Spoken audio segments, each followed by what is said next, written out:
Aspiring emails, welcome to Major Chemistry.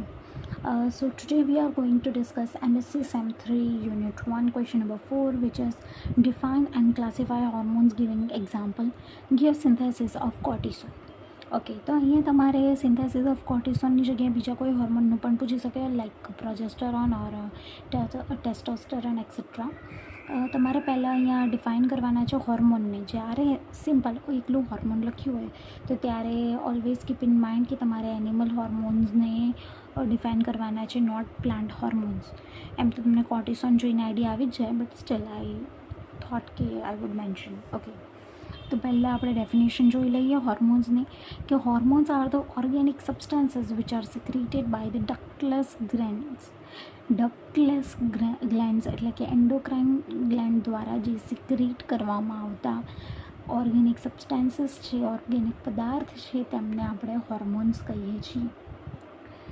તે આપણાને ત્યાંથી જે હોર્મોન સિક્રેટ થાય છે એ અલગ અલગ ઓર્ગન્સમાં જાય છે બોડીના બ્લડ દ્વારા, અને આપણા જે બોડીના ફિઝિયોલોજિકલ ફંક્શન્સ છે એને પ્રોડ્યુસ કરે છે, અથવા બોડીના ફિઝિયોલોજિકલ ફંક્શન્સને મેન્ટેન કરવા માટે હોર્મોન્સની જરૂર પડે છે, અને તે બ્લડ સ્ટ્રીમના થ્રુ જાય છે.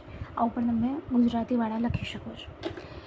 દે are required in small quantities, એ આપણાને ઓછી ક્વોન્ટિટીમાં તેમની જરૂર હોય છે, અને તે પોતાના ફંક્શનમાં સ્પેસિફિક હોય છે કે એક પર્ટિક્યુલર હોર્મોન છે. જેમ કે આપણે હોર્મોનને જાણીએ છીએ કે સ્ટીરોઇડ ને નોન સ્ટીરોઇડ, બરાબર, બે પ્રકારના હોય છે. તો એની અંદર સ્ટીરોઇડ હોર્મોન્સની જરૂર છે, તો સ્ટીરોઇડ હોર્મોન્સ જે વર્ક કરતા હશે તે અલગ હશે as compared to non steroid once. એમના જે ફંક્શન હશે એ સ્પેસિફિક હશે. હવે તમે જે નોન સ્ટીરોઇડવાળાની જરૂર છે તો ત્યાં તમે સ્ટીરોઇડવાળાને મોકલી શકો નહીં. The deficiency of a hormone, કોઈ પણ એક હોર્મોનની જો ઉણપ છે તો તેનાથી કોઈ એક પર્ટિક્યુલર ડિસીઝ થઈ શકે છે. તેને આપણે ફક્ત તેનું એડમિનિસ્ટ્રેશન કરીએ એ હોર્મોનનું તો જ ક્યોર કરી શકાશે. હવે આપણે ક્લાસિફિકેશન ઓફ હોર્મોન જોઈએ તો અત્યારે ટોટલ 60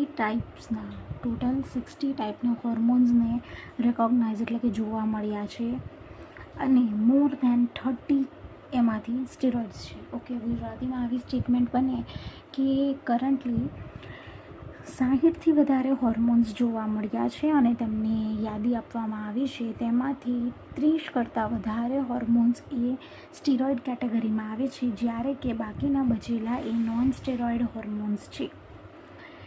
હવે અહીંયા આપણે સ્ટીરોઇડ હોર્મોન્સને પણ જો વિભાજિત કરીએ તો એમાં ટોટલ મેઇન 2 પ્રકાર હોય છે, સેક્સ હોર્મોન્સ અને એડર્નલ કોર્ટિકલ હોર્મોન્સ. ફર્ધર આપણે જો ફિમેલ સેક્સ હોર્મોન્સને વિભાજિત કરીએ તો એની અંદર ઇસ્ટ્રોજન્સ અને જેસ્ટ્રોજન્સ, એવી રીતે 2 આપણાને ભાગ જોવા મળશે. તમારે આવી રીતે એક ફ્લો રિપ્રેઝન્ટેશન આપી દેવાની છે: steroids, non steroids, sex hormone, adrenal, cortical, female, male, oestrogen, gestrogens, etcetera. Okay, so let's see the synthesis of cortisone. એની અંદર પહેલાં આપણે કહી દઈએ કે કોર્ટિસોન્સ અથવા તો કોર્ટિકોસ્ટેરોઇડ્સ છે એ નેચરલ ગ્રુપ છે સ્ટીરોઇડ હોર્મોન્સનું, જે એડિનલ ગ્લેન્ડ્સ દ્વારા પ્રોડ્યુસ કરવામાં આવે છે. તેની અંદર કોર્ટિસોન અને કોર્ટિસોલ બંને છે. એમાં cortisone and cortisol both have anti inflammatory properties. કંઈ પણ જો તમારી બોડીમાં ઇન્ફ્લેમેશન થઈ ગયું છે on your skins or in body, તો એની અંદર આપણાને હેલ્પ કરે છે કોર્ટિસોલ અથવા તો કોર્ટિસોન.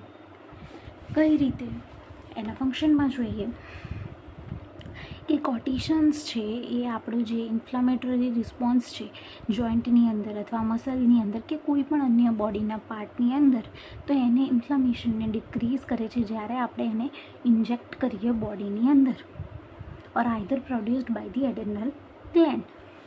એનું સ્ટ્રક્ચર જોઈ લઈએ. એનું બેઝિક સ્ટ્રક્ચર છે કે 2 રિંગ છે જે 6 મેમ્બર્ડ છે, another one is also 6 membered, and the 4th ring is 5 membered ring. CPDA તરીકે એને ઇન શોર્ટ કહેવામાં આવે છે, વિચ ઇઝ 11 હાઇડ્રોકોર્ટિકોસ્ટેરોન, 21 હાઇડ્રોક્સી 11 કીટોકોર્ટિસોન. એનું મેકેનિઝમ અહીંયા આપ્યું છે કે જે આપણે અહીંયા રિંગ બતાવી હતી એ જ રિંગને વિથ CH2OC સાથે પહેલાં એક આપણી પાસે કોલેસ્ટરોલ છે, અહીંયા કોલેસ્ટરોલનો એક ડેરિવેટિવને શો કર્યું છે જેની આપણે રિએક્શન કરાવીએ છીએ વિથ HCN. અહીંયા આપણાને CNની એટલે કે સાયનાઇડ ગ્રુપની હાજરી જોવા મળે છે. After the addition of cyanide group we have to react it with PuCl3 pyridine. તો આપણાને અહીંયા CN અને CH2OH, જે આપણું CH2OAC હતું એનું CH2OH અને અહીંયા જે CaCO હતું એનું OH જોવા મળી રહ્યું છે. તેની ફરી આપણે રિએક્શન કરાવીશું AC2O સાથે, તો ફર્ધર આપણું જે અહીંયા H આવ્યું હતું એ ફરી રિપ્લેસ થઈ જશે with AC. Okay, moving further આપણે એની ઓસ્મિયમ ટેટ્રાઓક્સાઇડ સાથે પ્રક્રિયા કરાવીએ છીએ તો આપણાને અહીંયા જે કાર્બન સાથે બે ઓક્સિજનના એક કાર્બન સાથે ઓક્સિજનનું અને એક આ બીજા કાર્બન સાથે અહીંયા ઓક્સિજનનું બોન્ડ ફોર્મેશન જોવા મળે છે in the presence of the osmium tetroxide. Here osmium tetroxide છે એ આપણી પાસે એડ થઈ રહ્યું છે. એની ફર્ધર આપણે રિએક્શન કરાવીશું વિથ Na2SO3 અને ક્રોમિયમ ટ્રાયોક્સાઇડ. તો આપણાને અહીંયા જોવા મળશે કે જે આપણું ઓસ્મિયમની આખી રિંગ હતી એ રિમૂવ થઈ ગઈ છે અને કાર્બન અને ઓક્સિજન વચ્ચે એક બોન્ડ બની ગઈ છે. CH2OAC છે એ રિમૂવ થઈ જશે અને H આવી જશે અને જે સાયનાઇડ ગ્રુપ છે એ પણ રિમૂવ થઈ જાય છે. અહીંયા એક CO બોન્ડ બની જશે અને બીજી એક ફરી ઓક્સિજનની OH વાળી બોન્ડ આપણાને જોવા મળે છે. This is the intermediate form. Okay, હવે આ ઇન્ટરમીડિયેટને આપણે બ્રોમિયમની હાજરીમાં BRની હાજરીમાં પ્રક્રિયા કરાવીએ તો આપણાને ફરી એક જોવા મળે છે કે અહીંયા નિયર ટુ ઓક્સિજન આપણી જે ફર્સ્ટ A છે રિંગ Aની અંદર બ્રોમિયમ અહીંયા જોડાયેલો જોવા મળે છે. હવે HBrને આપણે રિમૂવ કરીએ અને હાઇડ્રોલિસિસ કરાવીએ તો આપણાને આપણું final product which is cortisone જોવા મળે છે. અહીંયા રિંગ Aની અંદર એક ડબલ બોન્ડ પ્રેઝન્ટ હશે. આ જે મેકેનિઝમ છે એ બતાવે છે કે કઈ રીતે કોર્ટિસોન સિન્થેસાઇઝ થયું. આઈ બિલીવ કે જે પ્રમાણે ટ્રેન્ડ ચાલી રહી છે આપણા MSc સેમ 3ના ક્વેશ્ચન્સની બની શકે કે તમને બે સિન્થેસિસ એકસાથે પણ પૂછી લે.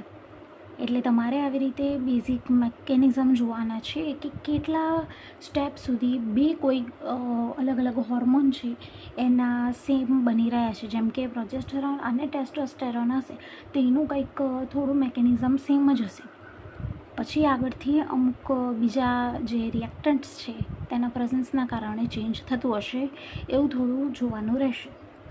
એ જ્યારે ક્વેશ્ચન આવશે ત્યારે હું કહી દઈશ. Till then keep memorizing this and thank you.